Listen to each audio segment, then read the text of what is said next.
I don't think I have to tell you or your listeners that nursing is still very white and very female.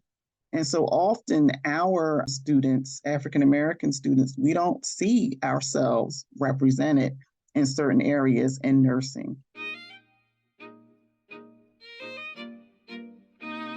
Hello, everyone. I'm Angela Rosa DiDonato. And I'm Marian Leary. And you're listening to Amplify Nursing, a Penn nursing podcast supported by the Pinola Fund for Innovation in Nursing. Amplify Nursing features nurses who are leading the way in science, policy, and innovation. Our guests defy stereotypes, define practice, and disrupt convention.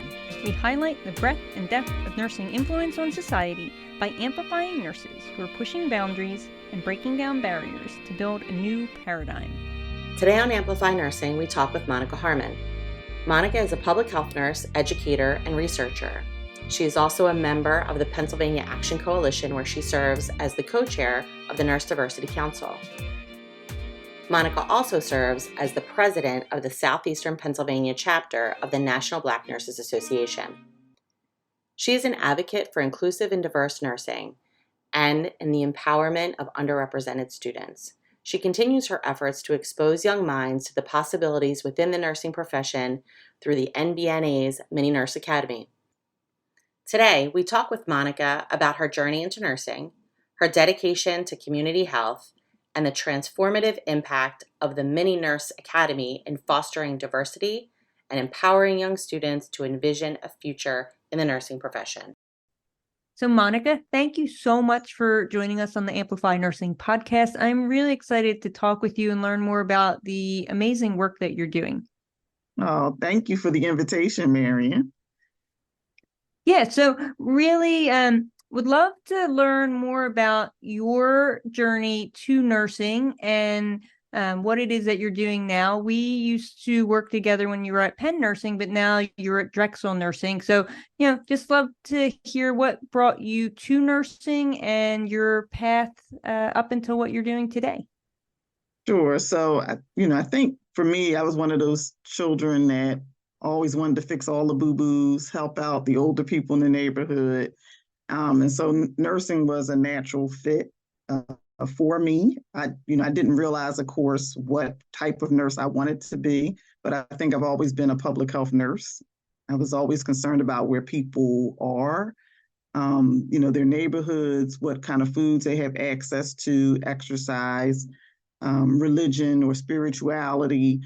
How does all of this impact how individuals come to health, but then also how we utilize the healthcare system, for better or for worse. And so you said that you sort of always knew when you were little that you wanted to be a nurse, you wanted to fix people's boo-boos. How did you know what nurses did, or did you know what nurses did? And how did you know from that young age that that's what you wanted to do? So I think, we always wanted to work in healthcare. And of course, most kids say they want to be a doctor. But I think I started to interact with nurses really growing up in West Philadelphia, the hospital Misericordia, which is now Hupp Cedar. But at that time, Misericordia did pediatrics, labor and delivery. I had my wrist set there when I broke it when I was 10. And I remember just the interaction with one of the nuns who was also one of the nurses. She went to take off my cast, and at that time, they used a saw. But what I didn't know was that the saw, once it hits your skin, it stopped. And I think she looked on my face and saw that I was scared. And she said she went and took the saw on her own skin. And I was like, wow, that's what I want to do. Also in that hospital, there was a Healthcare Explorers program that I was fortunate enough to participate in. So it was middle school and high school students in the area. We were able to explore all of the healthcare jobs in the hospital. So it wasn't just nursing, wasn't just medicine. We went with dietary, finance, IT, just to learn what the options were. And then the other part of that program is that we also performed community service too. So for instance, when the hospital had a Halloween celebration, we would participate with packing the candy bags and giving out the candy bags and, you know, other activities like that. And so, I also learned that health could happen in your neighborhood and that you can use what you have. And it doesn't necessarily have to look like just medicine or, someone being hospitalized, but truly you can work with someone where they are. Yeah, I love that because I say it all the time.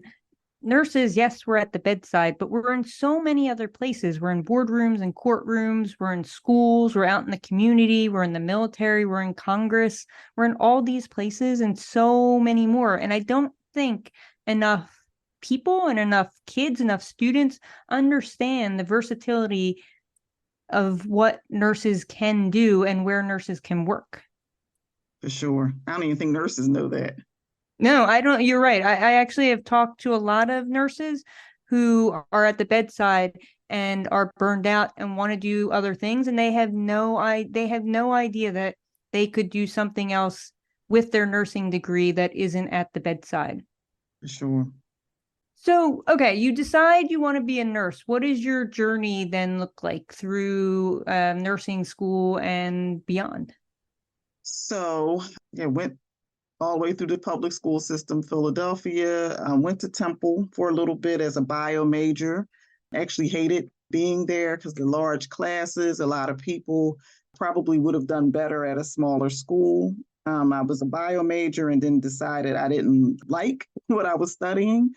And then when I looked at the catalog book, nursing came back and I said, oh, wow, the nurses are taking sociology, they're taking psychology, oh, they're taking biology, they're taking this science and that science. And I just said, you know what, let me go to nursing. And actually, what I started to look at was, well, who had the highest pass rates in our city and for NCLEX. And what I found was Community College of Philadelphia. So I am a associate degree nurse first, and I'm very proud of that decision. And what I learned in my associate degree, and I don't think many people consider this, is that I learned about community health there. I learned how to do windshield surveys there. A big part of what we learned was the 19130 zip code project, where we actually had our some clinical rotations within the zip code, whether it was some of the schools or the senior high rises, other community-based areas. And, what was what precipitated me going on further was that experience and knowing that, okay, you have to get a bachelor's degree to work in community health. And that's what I did. And was it that experience that led you to the work you're doing today, focusing on community health? Oh, absolutely. I think in nursing school, we kind of start with your basic skills and then you go to your clinical practicum. And I was like, okay, this is fine. I could work on med surge. But I was always the one thinking about people came home. And then, when we spent some time on our units, I started to notice that people would come back, during our times. And in my mind, I said, well, if you go to the hospital and we discharge you, that means you're healthy.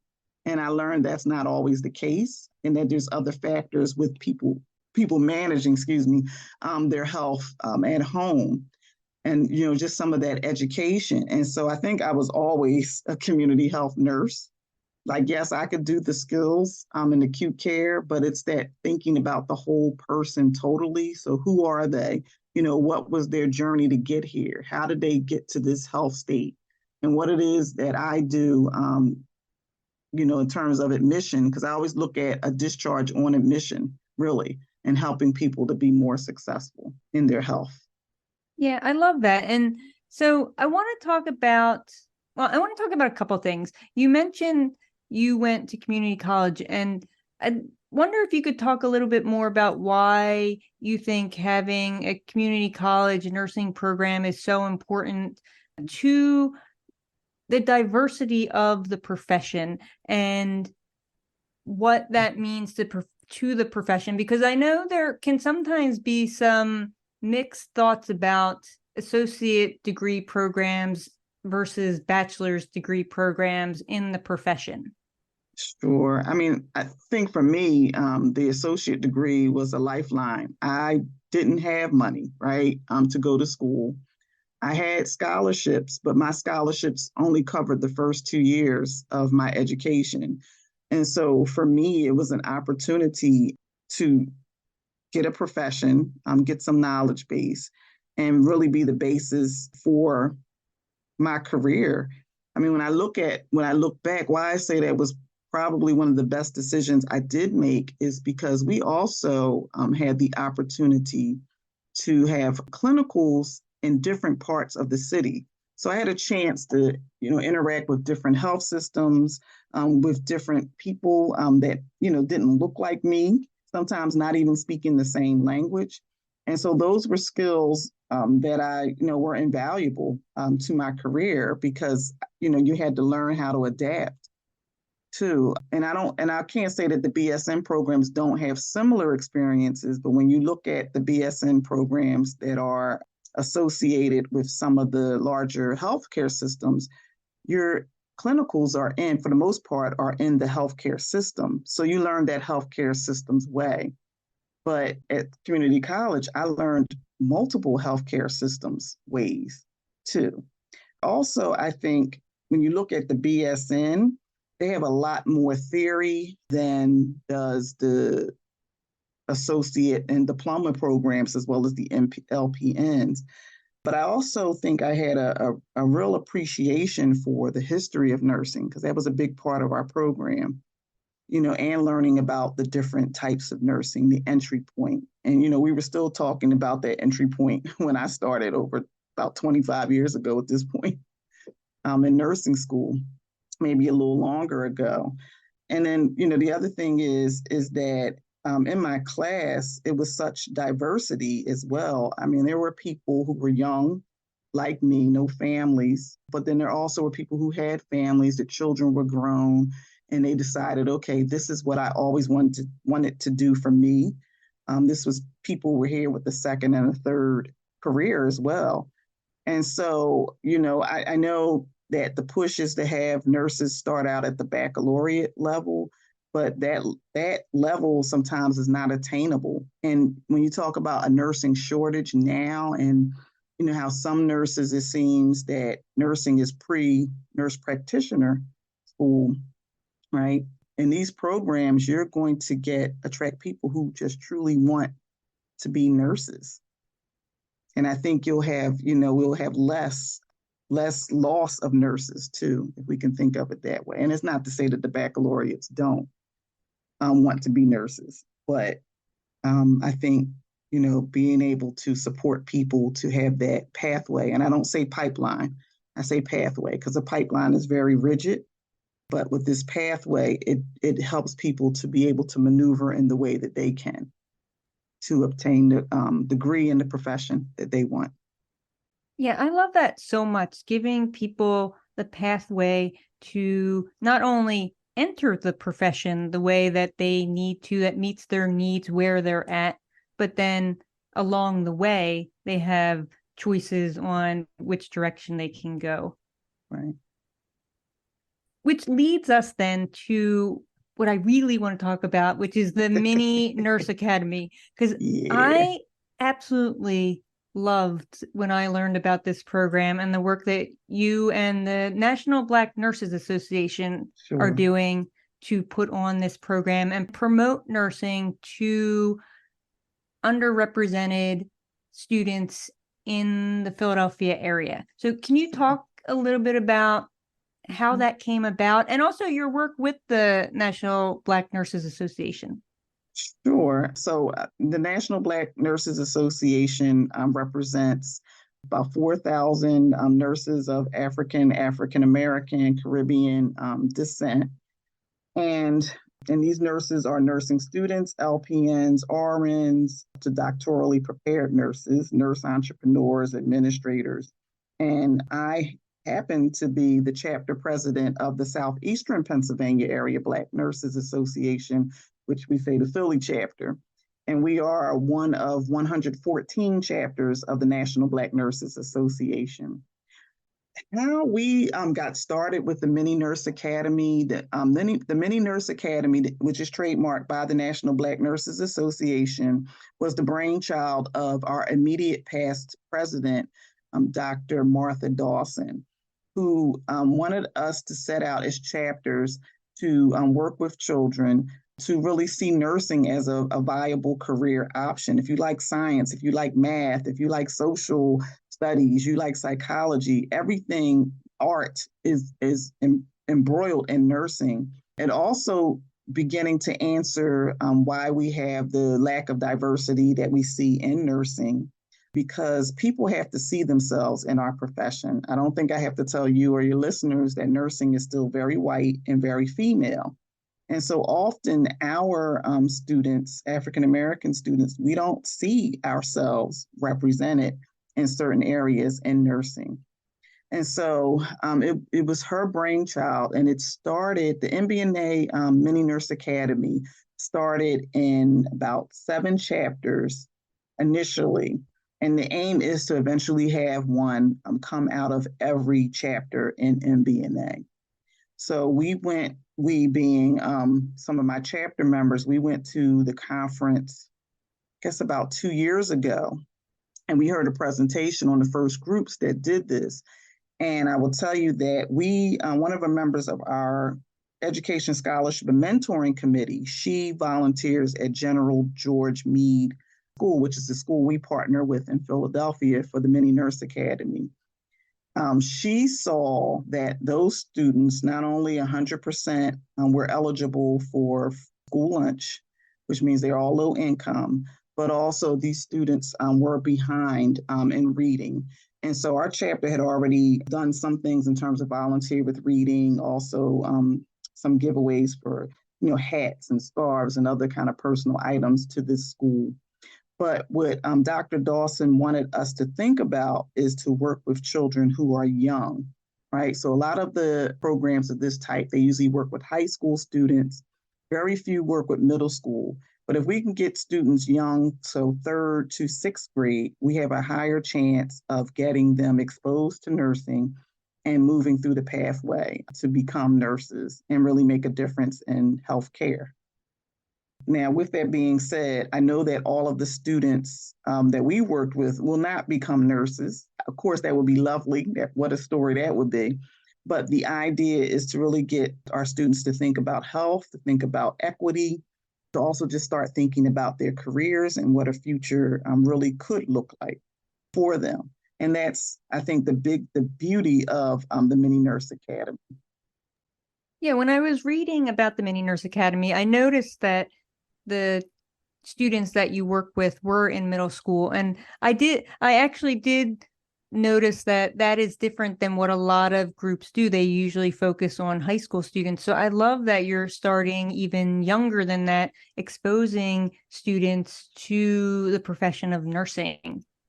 Yeah. So what do the students go through as a part of this Mini Nurse Academy? What does the program look like? Sure. So we would meet with them on Tuesday afternoons for about an hour and a half on Tuesdays for about 8 weeks. And then the 9th week was graduation from the program. So, we were kind of given what MBNA wanted, the topics they wanted us to discuss, but we had to really individualize it for our program in Philadelphia. And so, it was beautiful to see members of my organization kind of sit and conceptualize, well, how do you talk about research with an 8-year-old, right? How do we talk about the healthcare system? How do we highlight nursing as a career? How do we define nursing?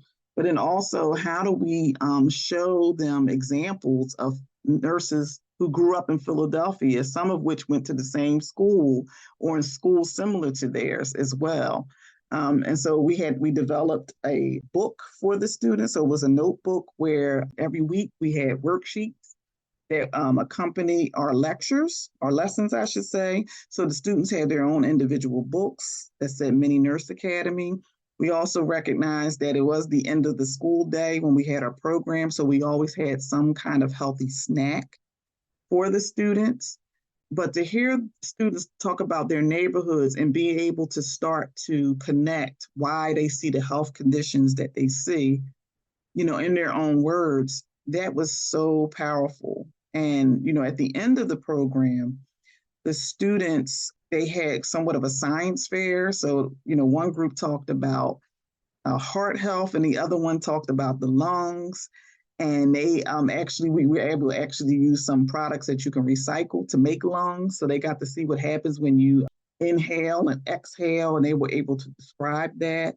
But also, we had this graduation, and the students had their jackets, and the effects of what we were able to do at that school was nothing short of amazing. This is the proud chapter president talking now. But everything from the students wore their jackets for weeks after we left, the program was over. Many of the parents and the custodian, even the principal, they said, please don't leave, please come back. Even to see the other students being so proud, just spending that extra time with these students, and then hearing from their teachers and from the school nurse that's there that some of the students are reading better, right? They're really approaching their academics better. And I think it was just because, we had all the pieces that were in play. Now we are going back this coming January again, to work with another group of students. And so I think it just breathed new life into the school, and we're still connected to those students. So. And were there any students who, like you, at age 9 or 10 said, you know what, I want to be a nurse? Yes, we have two that said, you know what, I want to be a nurse. One, she already knew she wanted to be a nurse before she even started our program. Yeah, so we're working with her now to make sure she, picks the right middle school and high school, and she really starts thinking about the classes she should take. And, we've been in contact with her mom to make sure she's on the right track as well. And then we had another student that said, I think I want to be a nurse when I grow up. And so, it's just the power of being exposed to something different. Yeah, that's incredible. Really, what an amazing program and way to get kids more engaged in the work that nurses do, and like you said, exposing them to it. Where do you see the Mini Nurse Academy going and growing? So for me, it's already a trademark program. Of course, I would like to see a Mini Nurse Academy in every school if we can. We still have some of our chapter even saying, well, can we expand into high school? Because we also recognize the need for that as well. Of course, I would like to see the program fully funded. Right now, we are a grant funded program. And I would like to see us partner more nursing schools, as well. We in Philadelphia, we are just in a hotbed of academic healthcare institutions, but many of these institutions, our students don't even see as an option for them to attend and be successful. And so I really want us to hopefully be a bridge, if you will, for those students, but also for these institutions to kind of reach back, with our school district. Everyone knows the issues that our school district has. I will also say that what I love is that now Jefferson School of Nursing, they are actually have reached out, and we're formulating a clinical group for this program. So the students will work with the school nurse, which is critical to the school, as well as the principal. And then they will do the Mini Nurse Academy as well. And then they've also invited our students to come to the simulation lab. And I know we're in talks with other area schools as well to do the same thing. So I really would love to see kind of younger students working with, those students that are in high school that are engaged in healthcare careers, but also those who are currently working to become nurses, and then those who are nurses as well. Because I think we need those circles, right? That's what that professional membership in a professional organization does. I think you're allowed to see yourself, even if you don't know someone personally. So that's what I would hope for the Mini Nurse Academy. Yeah, totally. That's amazing. And if there's anything that I can do from my Director of Innovation role at Penn Nursing, please let me know. I would be way more than happy to help in any way. Oh If my. see, I am so serious. I am I very know serious. you are. I know you are. And we have a meeting tonight because we're planning now. If others want to find and or help fund the Mini Nurse Academy, where can they do such a thing? Sure, they can look up the Southeastern Pennsylvania Area Black Nurses Association. We do have a website, www.sepabna.org. That's SEPABNA.org. We have a contact us button. We also have a donate button. Also, we have the national organization, so that's www.mbna.org. And people can also certainly reach out to MBNA as well. Because as I said, we are a national organization.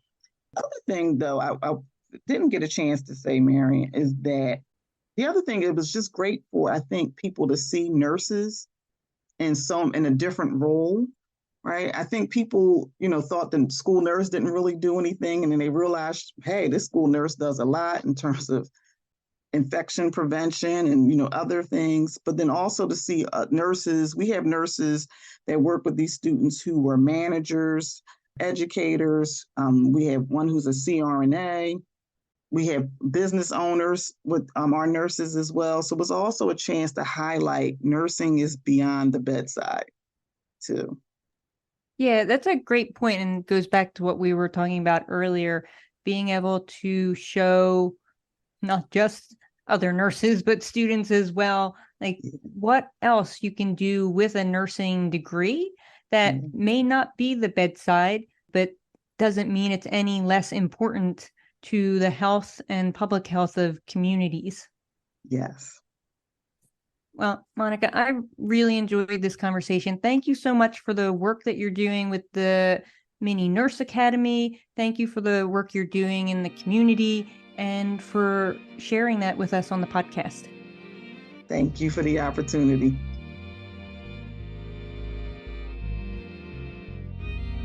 Hello, Angela. Hello, Marion. How are you? I'm super swell. How are you? I'm amazing. How about that interview with Monica? Was that not amazing? It was fantastic. There are so many things that you two talked about that really resonated with me. I think that her perspective on reaching out to younger people to get them interested in nursing is fantastic. And I think it's really novel, and it's something that's so important when I think, don't give young kids enough credit for understanding like what's going on in the world and getting them interested in things. I couldn't agree more. And there are so many great programs now that are really trying to inspire kids into STEM fields, into nursing. And the work that Monica and the National Black Nurses Association are doing is so critically important to get more kids who are in minority populations into nursing so that there is a greater representation of nurses in the field. I think, these mini nurse academies are going to be a really great way to do that. Agreed. Totally agreed. So I think also there was so many interesting things that you were talking about. So even the whole training philosophy that we have right now in skipping ADNs, skipping diploma programs, and having only a baccalaureate prepared nursing force. I mean, especially when you consider in the middle of a nursing shortage, and this has been what our profession has been wrestling with for the last 30 years, right? So we've been going back and forth. We have the most amount of stakeholders in our healthcare industry, right?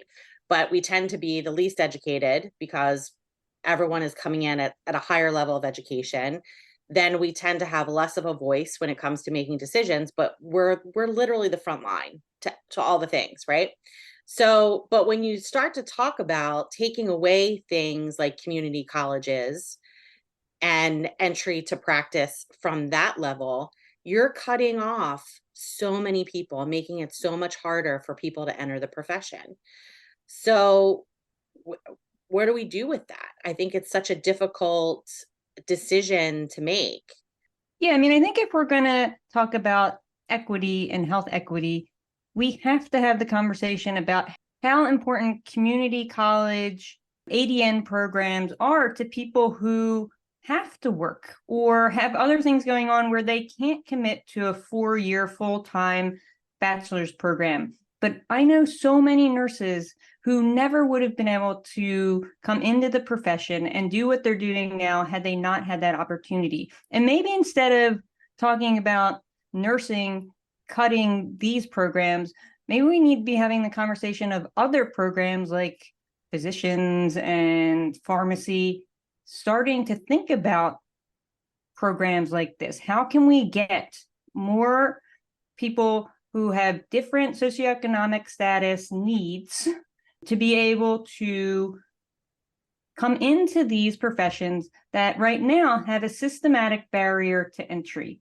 And I actually really applaud nursing for giving people the opportunity to enter in at the level to where they're at, because otherwise they would not be able to do it. Yeah. And I think that if what we want is a highly educated workforce, I think there are probably more creative ways to do it rather than cutting out these other entry programs. Well, and I think automatically assuming that we're a less educated profession because we have these 2-year programs is probably not a great way to look at it either. Again, different people need to start at different entry levels. That doesn't make the profession less educated. In my opinion, it makes it actually more educated because you have people with varying degrees of lived experience now in the profession, contributing to the profession and taking care of patients. Well, I would wholly agree with your assessment, considering I was also one of those people. I started at community college, went back and got my bachelor's, went back and got my master's, and went back and got my doctorate. However, in order for the healthcare system as a whole to appreciate the experience that people are bringing in without an academic stamp on there, you have to change the entire culture, because that's why nursing, well, it's one of the many reasons why nursing has been held down, is because you don't understand, you don't know, you don't have 18 letters after your name to justify you sitting at this table. That's been a part of the problem. I'm all for changing the culture in healthcare, Angela. So bring it on. I'm with you, my friend, but we're swimming uphill. Yes, we are. We're swimming uphill. But bringing it back to Monica and the work she's doing, because of the programs like the Mini Nurse Academy, it'll be less steep of a hill to swim up, I think. Agreed. Amplify Nursing is hosted by Dr. Angela Rosa DiDonato and Marian Leary, and produced by the University of Pennsylvania School of Nursing, with special thanks to Jonathan Zhu for his assistance. Music for the podcast was created by Harper Leary. The podcast is made possible by the Krista and Rich Pinola Fund for Innovation in Nursing. Follow us on Twitter at Penn Nursing. Until next time, keep pushing over, under, around, and through. We want to thank you for listening to the Amplify Nursing podcast and remind you to subscribe to the podcast on iTunes, Google Play, Spotify, iHeartRadio, or wherever you enjoy your podcast listening. And if you can do us a solid, please rate and review us as well. It will go a long way in amplifying our episodes.